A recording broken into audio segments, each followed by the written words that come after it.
Chairman, dear colleagues. It is an honor to speak at this event as Europe reflects on the long journey toward its ambitious goal by 2040. That objective is bold. Smoking continues to cause health problems globally and remains one of the leading causes of preventable disease in Europe.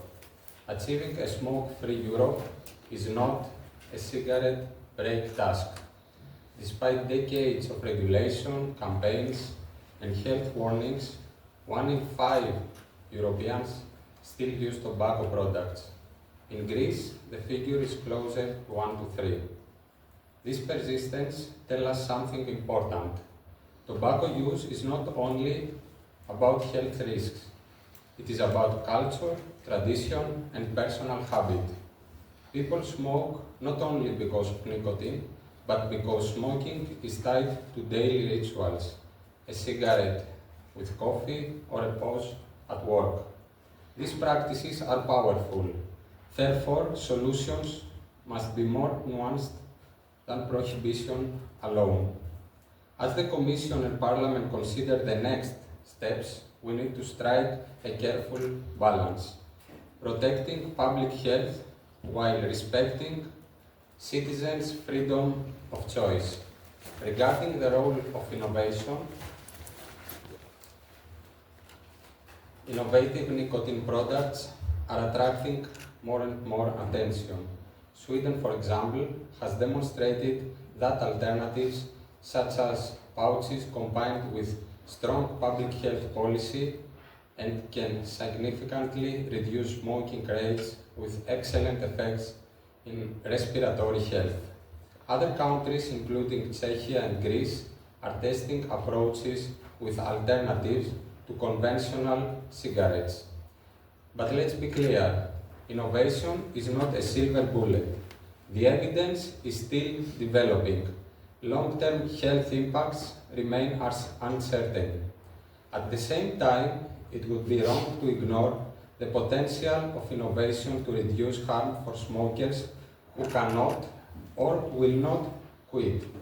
For policymakers, this means one thing: we must regulate proportionately. Neither over-regulation that stifles innovation nor under-regulation that ignores real risks will help us reach a smoke-free Europe.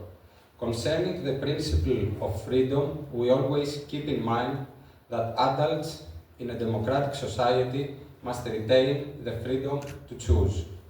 Our role as policymakers is not to dictate lifestyles, but to ensure choices are informed.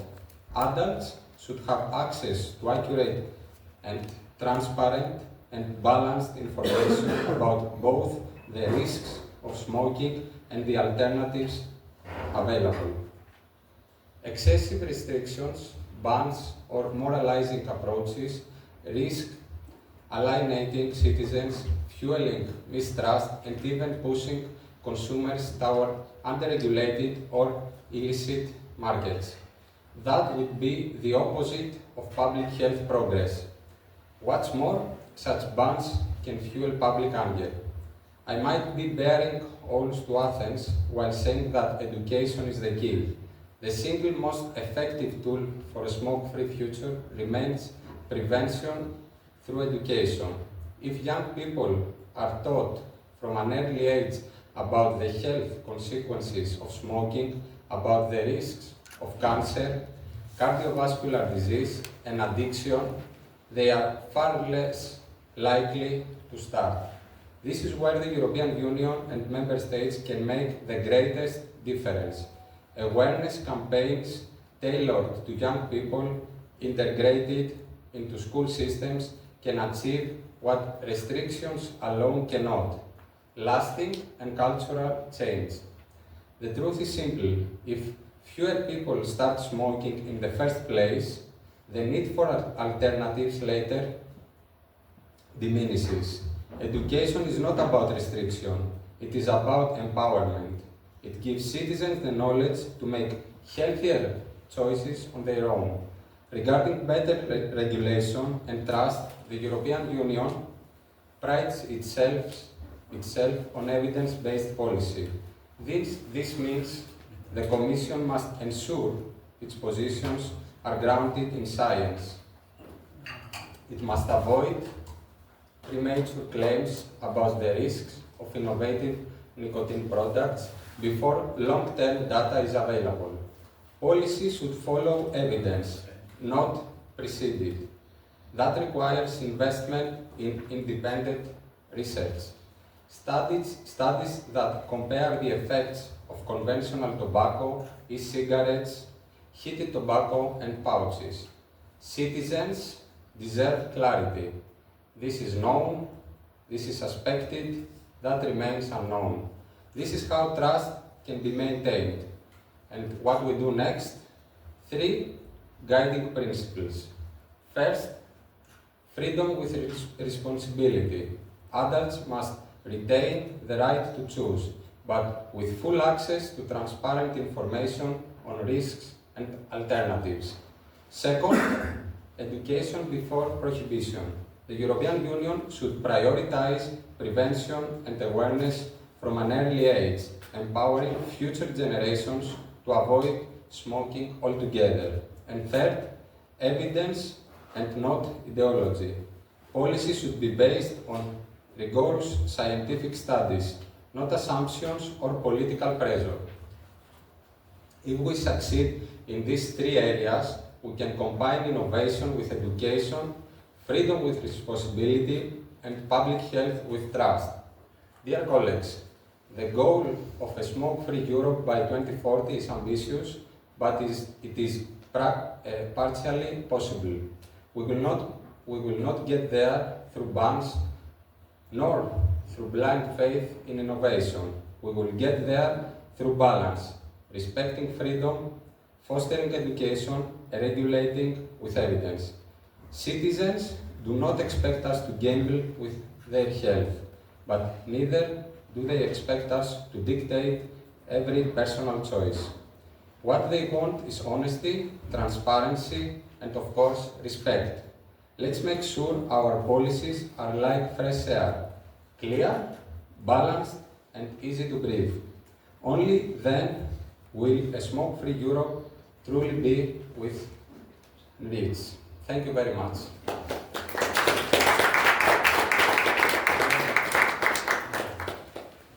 Thank you, MEP, for your words today. We're going to move on forward with Tania Rak, COO with We're Innovation. Thank you. And just before you come here, I think it's really important what MEP just said. I mean, we have this goal by 2040 to be a smoke-free continent or union, whatever you want to call it. And there's a clear pathway, or 2 pathways we might say, right? One is the science, fact-based pathway, which is what works, and not only what works, but what's actually worked in the past. We're having a look at Sweden. They're having the lowest smoking rates in Europe. That's nearly 5%, 5.6% to be exact. They're having 44% less cancer, less lung diseases, less heart-related issues or tobacco use related diseases. So it's either we go the way that science proves to be correct, or we do like our beloved countries, and I love Spain, but we're not going the right way there. We're banning, not listening a lot to the people who have quit successfully smoking. They have successfully quit smoking, to be frank. And it's either we listen to reality or we ban, overtax. So please, let's welcome Tania Rak from We're Innovation.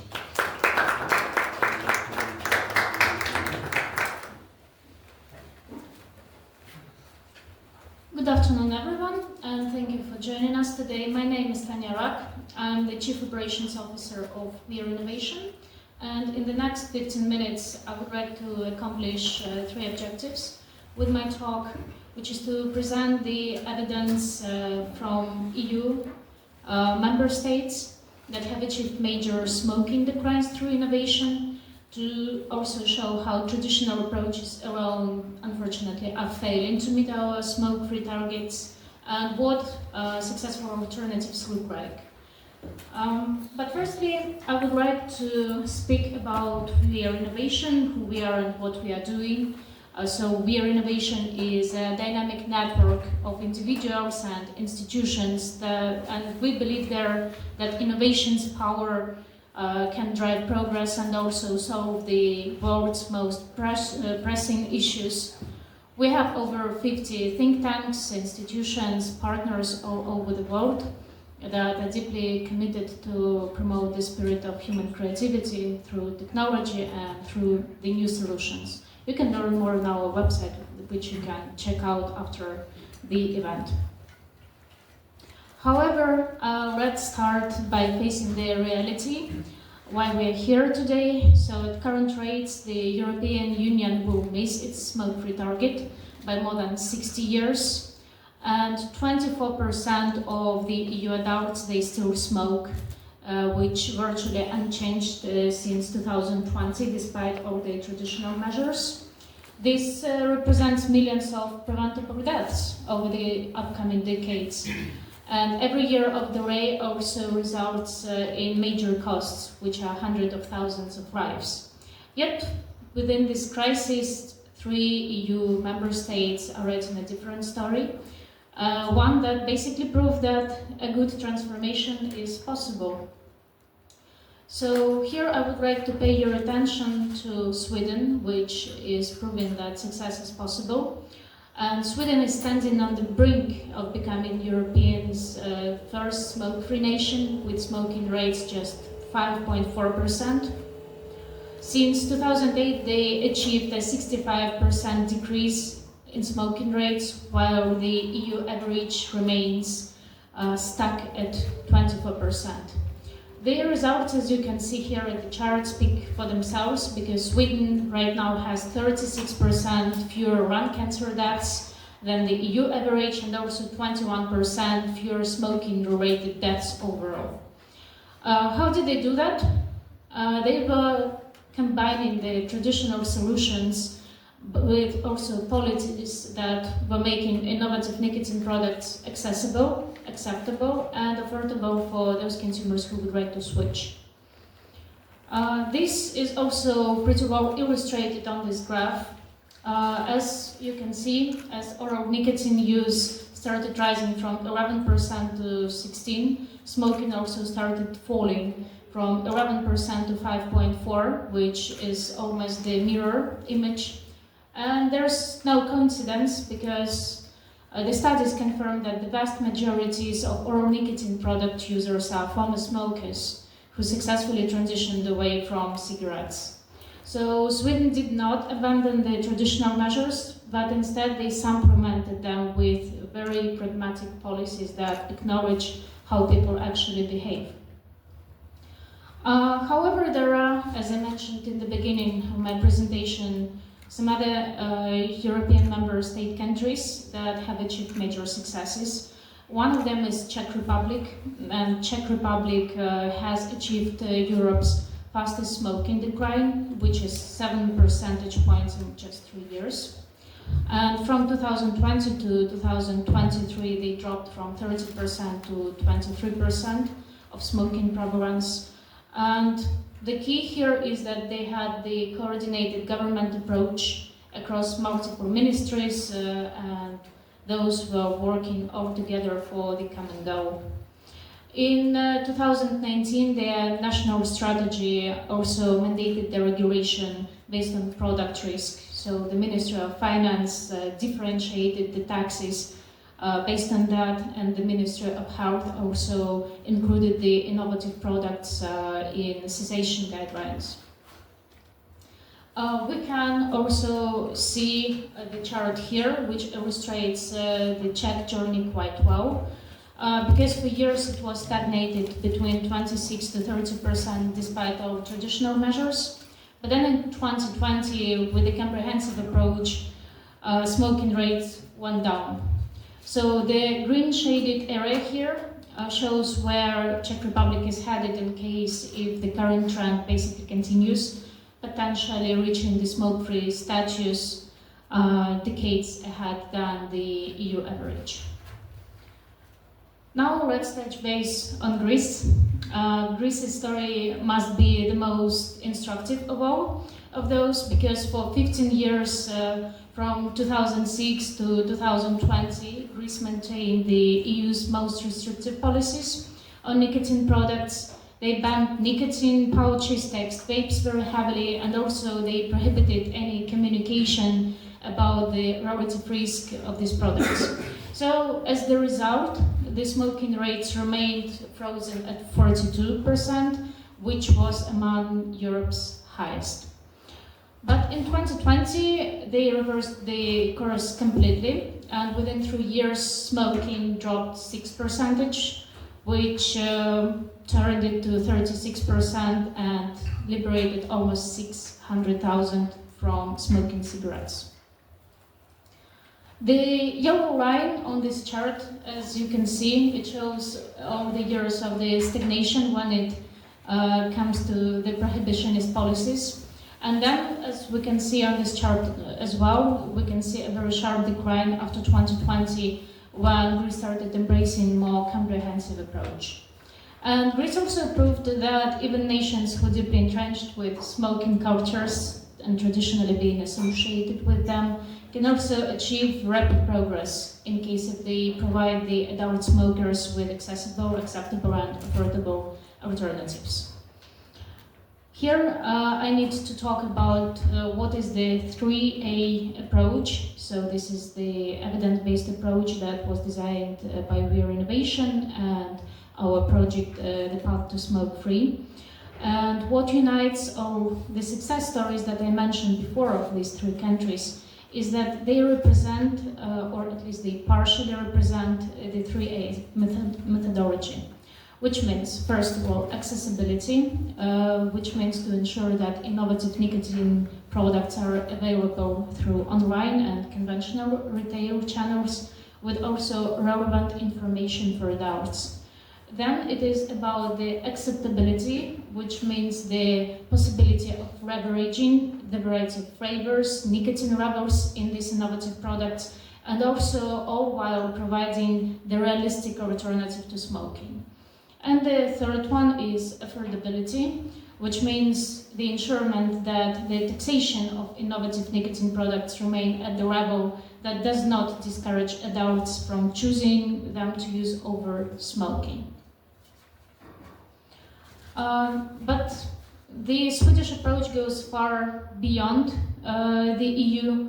As you can see, there are 3 countries that are making the major progress in quitting smoking. You can see the current state of affairs in the UK, where smoking fell from 16.4% to 10.4%, all after they started including vaping in their smoking cessation strategy.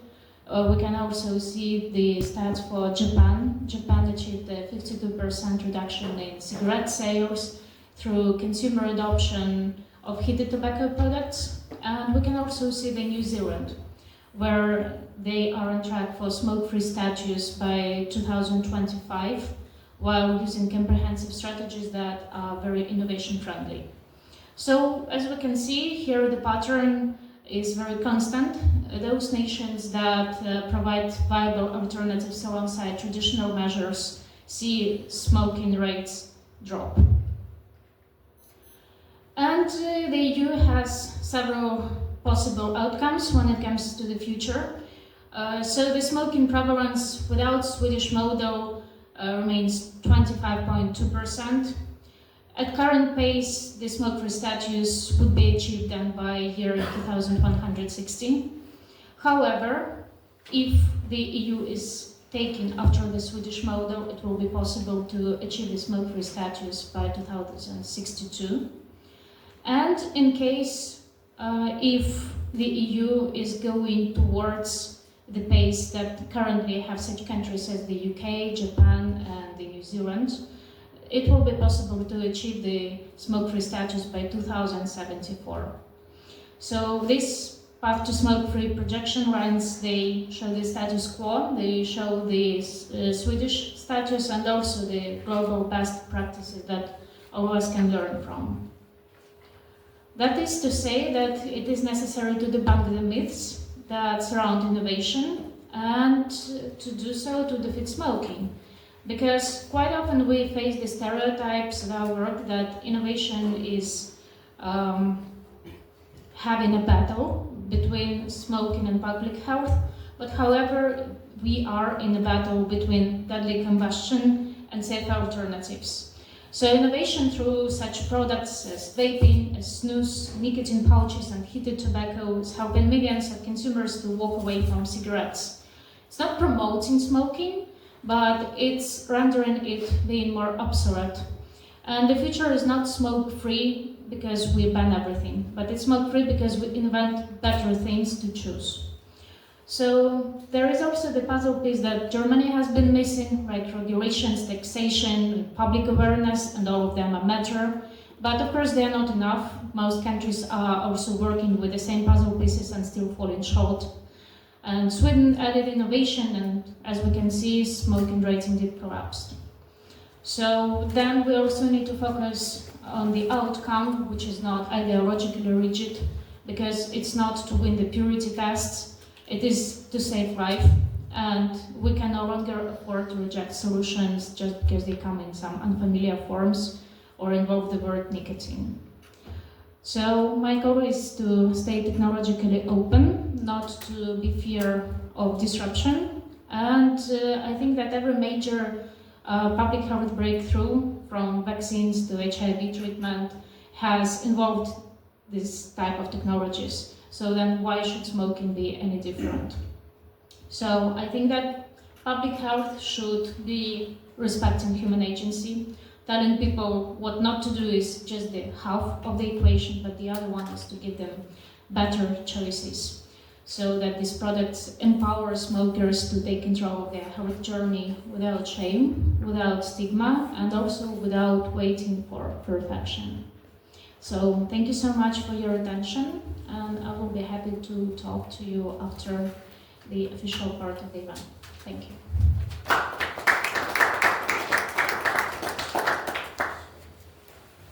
All right, thank you so much, Tania, for your words. Now we will be having Dr. Anders Milton from Sweden. He's got a long time career, and he will delight us with his knowledge right now. So thank you. Let's have a round of applause for Dr. Milton. Appreciate you. Thank you very much. Now why has Sweden become the state within the European Union that has basically achieved smoke-free status? Really, the government has done not much. The government has recently been doing something, but not necessarily. But the thing is that people have accepted the fact that we have snus, which is something you put in your mouth. It used to be because of the climate in Sweden. When you fabricated tobacco 200 years ago, it wasn't really very good. And they changed it in such a way that it became snus. And snus was a thing that was more common amongst workers. In the 70s, students took up the use of snus because they wanted to be like workers. This was the leftist 60s. And later on, it has become greatly appreciated. Today, 17% of the men in Sweden use snus daily. 17%. 5.6% smoke daily. So it means that today, basically, people use snus instead. There are few women that use. There are more women that smoke cigarettes, because they don't use snus in the same way as men do. 9% of the women smoke. We are basically the only country in the world where more women smoke than men. And again, it's because they don't use the alternative there is. Now the question is, why have we achieved that status? I think the alternative is that in some respect, Swedish consumers have listened to the government, or different governments. Really, the government has not done much. And recently, they changed the tax status of the snus, making it a bit cheaper than cigarettes. But in Sweden, cigarettes cost, I don't know, I don't buy cigarettes myself. I don't buy snus either, by the way. But it costs about 70 crowns, which is 7 euros per pack. In Denmark, it costs 100 euros. I'm sorry, 10 euros per pack. So it's more expensive in Denmark than in Sweden. But still, there are fewer people in Sweden that smoke.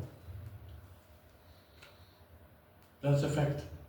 I mean, the thing is that cigarettes, the price of cigarettes doesn't really make the difference. It's the question of doing the alternative, letting the people understand that if you smoke, you die from lung cancer. Now, Sweden has the lowest incidence of lung cancer within the European Union. We have better figures than everybody else. That's a fact. And the question is, why is it that the Swedish public have accepted the fact that it is like that? But I think that people have been really understanding the fact that if you smoke, 50% of the smokers get lung cancer, basically. It's unfortunate, but that's a fact.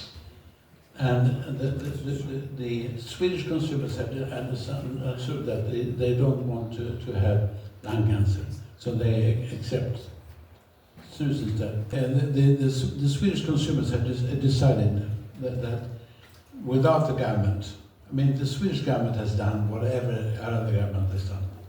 You know, you are not allowed to smoke in restaurants, you're not allowed to smoke outside of restaurants when there are tables and things like, you're not allowed, you know. But you can smoke in the city, of course. But still, there are only 5% of the men that smoke. More women smoke in Sweden, again, which is unusual. The reason is, as I said before, the reason is that they have not accepted snus to the same extent as men have done. Now the question is, what do we go from here? Well, it seems as if we might achieve the 5% of the men that smoke, which means that we will decide, we will come to the point where smoking is really a minority issue. The question is, will we achieve that? Well, we don't know yet, because it depends on how what the alternative is. You know, the health authorities in Sweden are like the health authorities within the European Union. They are against everything except cigarettes, everything, and they are against snus. They are against vaping, they're against, you know, everything that contains tobacco. And I guess, again, my guess is that they will deal with the cigarettes afterwards, when they kill everything else. So today, vaping is not accepted in the European Union, and snus is not sold except for in Sweden. You can buy snus, of course, but you cannot import it. You cannot sell it here, but you can buy it if you put it in the mail, as it were. The question is, what do we see in front of us from the European Union?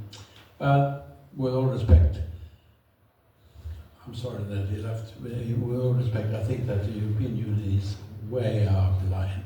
The fact is that, and the Swedish representatives are, unfortunately, to some extent, caught by the European Union and accepting the fact that they want to have everything forbidden except for cigarettes. And I think it's a mistake. I think that Sweden, with all respect, Sweden can show that you can lower the rate of smoking and you can lower the rate of lung cancer if you choose something else. And the thing that the European Union should accept that and should really strive to get people to do something else apart from cigarettes. And I think that to some extent they are doing that. To some extent they are not doing that, because they are trying to forbid everything that works, really. Again, the fact that Sweden has 5% of the men smoking doesn't really affect the European Union. The health authorities in Sweden are against snus, against vaping, against everything that's not cigarettes, unfortunately.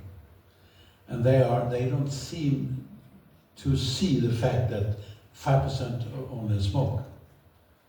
They want to stamp out the other alternatives. And I think that's a mistake. And I think that we should be proud, perhaps is a strong word, but we should be accepting the fact that we are one country that does have an alternative to cigarettes. And I think we should be accept that, and we should be happy for that. And we should be happy that fewer people die from lung cancer in Sweden than anywhere in Europe. And that's the way it is. Thank you.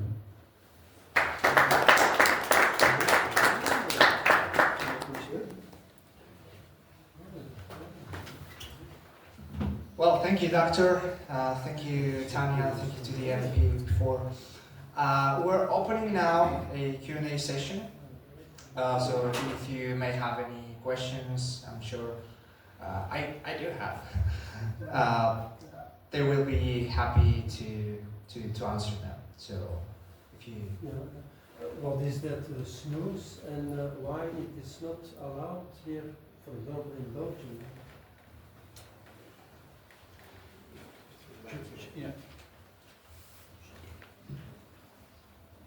Well, to tell you the truth, nobody knows. I mean, the fact is that the European Union decided that snus is not allowed. When Sweden applied for membership in the European Union, one of the issues was snus. Had the European Union forbidden snus also for Sweden, I think we would have voted no. That's a fact. They didn't change that, and today the only country that uses snus is Norway. Norway is not a member of the European Union. So I think that it's the European Union does go about this in the wrong way. They should be targeting cigarettes instead, and accept alternatives. Now, the health authorities in Sweden, like in the rest of Europe, say that it's a dependency issue. Of course you're dependent on snus. I mean, I don't use snus myself, but the ones that use snus use it daily. It's a dependency. And the thing is it bad? Does it lead to death and destruction? No, it doesn't. You know, unfortunately, you should accept that and allow people to have their. I don't use snus. I never did. But to me, it's incomprehensible that the health authorities are so against snus or alternatives to cigarettes, regardless. Thank you. I have another question for you. Yeah, thank you so much, Doctor, for your words. So you presented your thoughts about the members of the European Parliament, the Swedish member being sort of cut by the European Union and not standing out so much for snus or nicotine pouches. And now we have the proposal for the tobacco excise directive coming up soon. Do you think Sweden and the Swedish government is going to stand up against higher taxes on nicotine pouches, or do you think they are also going to let that battle go? Unfortunately, I think that they will accept the fact. Because to me it seems, again, incomprehensible that the Swedish government does not do more. Again, I mean, the present government has done some things, but not enough, I think. And I think, again, the fact that we have the lowest incidence of lung cancer within the European Union. I mean, with all respect, you should measure that and see that people are dying less. They are dying, but they are not dying from lung cancer in Sweden. And I think they should be accepted that. Again, I think the European Union is popping up their own tree.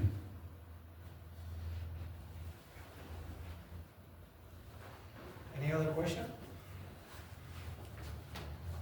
Or for Tania? No? For Tania, what's the situation for smokers here in Belgium? To compare with the other countries? I think I can. Do you want to go ahead, Tanya? I mean, it is. Thank you. It is not lower than the average EU's, which is around 25.2%, right?